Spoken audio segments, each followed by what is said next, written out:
How to fix dev error 0x42815A62 in Call of Duty Zombies.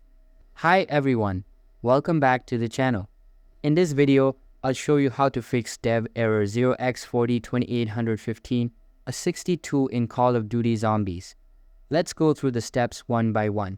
Simply close and relaunch the game. This alone can resolve temporary glitches.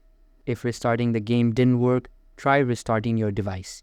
A full reboot can clear out system errors that may be causing the issue. If the error persists, uninstall and reinstall Call of Duty Zombies. This helps in case some game files are corrupted.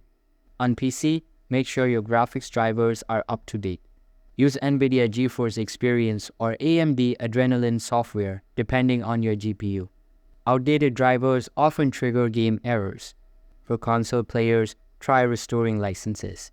On PlayStation and Xbox, ensure your game ownership is properly synced by signing in with the correct account.